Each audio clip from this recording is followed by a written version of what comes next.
understand it, they're gearing towards how they're going to do this. One farmer said the most bizarre thing, and he's not white, I have to say, he said the most bizarre thing to me the other day via social media. He said, yeah, this is easy. He said, all we've got to do is plant what we need. Have you got the seed? Yeah, what do you mean? I said, do you think the seed company is just going to allow you to have what you want to grow when you want to grow it? It's like, what do you mean? I said, I'd start looking for the seed now because I'll tell you what's going to happen, you ain't going to be able to get it. Now, there is some really good seed companies out there which do look after farmers and, you know, are at this point not part of the Bill Gates Brigade seed section. So, the food hub, let's go back to that for a minute. So, the new site launches, I'm hoping tonight there might be tomorrow morning. We've changed it to foodfindershub.org. .co.uk still goes there, but changed it to .org. And that's come about because we had 72 inquiries from other countries saying, please can we launch this overseas? That says to me, we're not the only people who've got this issue. Lots of challenges going on around the world. So, first section is to launch it, so the farmers can join and the public can join. Second step, this might not be the right one, but just bear with me. Second step is to make sure that the farmers can find what they're looking for. So, let's say seed, for instance. If we get the organic seed companies on there, if we get farm feed on there, so someone like John, for instance, who keeps cows and needs hay or hay, and you know, the shed roof blows off and you haven't got any dry stuff that you might need some. So we've got to start looking at every aspect of this. One of the things which is being built in at present is a small thing which was inspired to me by my cousin. So I've got a cousin Mike who's got a 15-acre council farm. Love Mike. 18 months ago he put up a beautiful 72-foot polytunnel. It's gorgeous. It's got tomatoes in it, it looks brilliant. But it's missing one thing. The sheet of plastic. Yeah. He's got the frame up and the woodwork around it, he's got the doors all built, but he hasn't got the £500 to put a sheet of plastic on it. Now, there must be hundreds of farmers like him across the country that have got, and I've seen it everywhere I go, so I know it's true, half-finished projects that they just haven't got £500, £1,000 to be able to do that. And I think we as the public countrywide wouldn't mind chucking in £1 each to get that tunnel finished. Wouldn't mind chucking in 50p for this, £2 for that, £5, whatever it might be.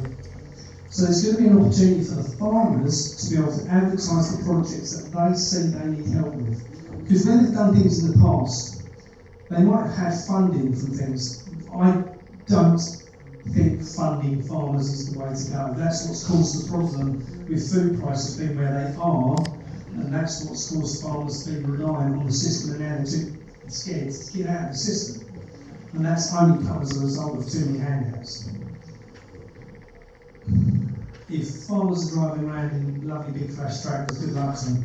But my problem with that is when you go to London and you go and do a rally and 3,000 tractors turn up, will probably cost £400,000 each, people go, I don't know, that's fucking poor to me. And that is an issue. And it ain't the reality of most of the people who've got smaller farms who can't afford something safety to bloody get a bag of food for the animals, you know? So there has to be some changes. So what I think is one of those things to be is that we can assist farmers in that. There is all sorts of things going on in the background of the site, and it is exciting because as we do different things, we start to get different developments. Different things what the public want to get from this. Come the other day from the last, Natalie, she runs an organic company called Organity. I don't know if anyone's heard of it. She's based up in Wendover, and they've set up a food hub. This is when the community gets together and they said, yeah, we'll have 20 boxes delivered and farmers will get together locally and send the stuff in and go, right, in that village hall, you'll go there and take the boxes and volunteers probably go. Lovely, isn't it? What I love about it is, unlike something like River Ford Notice, the problem I have with that is it doesn't build community. You go online, you order your box, and that's the end of it. It rocks up in your door, end of conversation. Doesn't really float my boat. Rocking up at the village pub or the workman to collect your box, or the village hall, whatever it might be, the church or whatever. Turning up there, through the course of the day, 30 or 40 different people come, they all chat about what's going on in the village and the community, and they all get to have a conversation, a cup of tea together. That's what we need. Because that being taken away from us is what has allowed, after 2020, the destruction what we're now getting away with.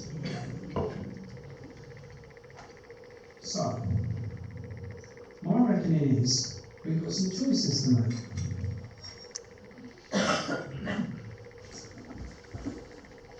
Each and every one of us, in my opinion, has now got to stand up and be counted.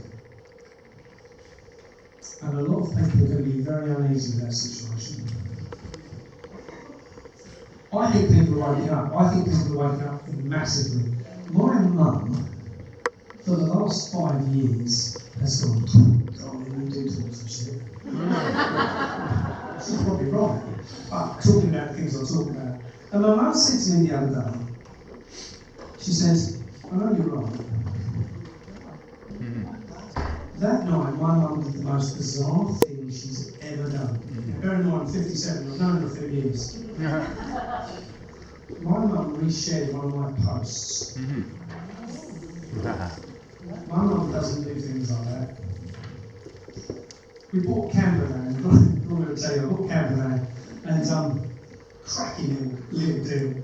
But when I took it for an MOT, it failed, and it failed on something damn stupid which I can't resolve yet. But I've got a friend working on it. Anyway, I went to see my mum and dad, and my dad says to me, oh, I want to word with you. I said, oh yeah, which word would you like? Yeah. He said, you know you were going on this tour, and I thought, oh, I'm going to get a lecture. I said, no, Dad, I'm 57, for Christ's sake, I've worked out life by this point. He says to me, here's a cheque for £500. Sorry? He said, bear in mind, if I've ever needed to borrow money in my life, I went to my mum, not my dad, because my dad knew his answers. He said, there's £500. So what's that for? He said, you know.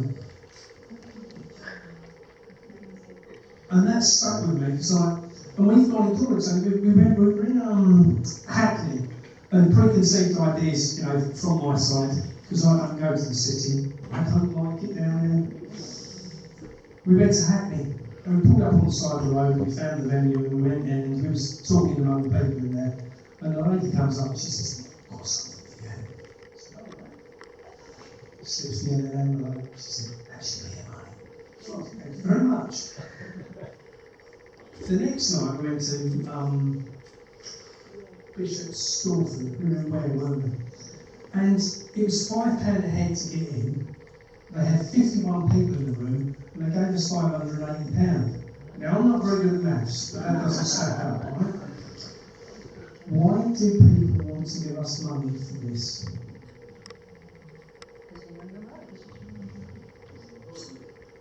People can trust me or don't trust me, you know, either way. I can say we'll leave anything in life, but what I have made a decision on is I'm a dad, I've got several children, I've also got 6 grandchildren, and I kind of came to the conclusion that no matter what happens, I could die tomorrow, and I'm 57, and I could die tomorrow and know that I've had a really good innings. I've lived in a country with no war on its doorstep. We might cause it if you're around the planet, but none on our doorstep. Never really know what food hunger is. And for me, if I die tomorrow, I could go out knowing I've had a good chat. Fair? Is that more or less the same for everyone else in the room? Yeah? So what right have they got to do what they're doing if we don't stand up? And we've got to stand up en masse.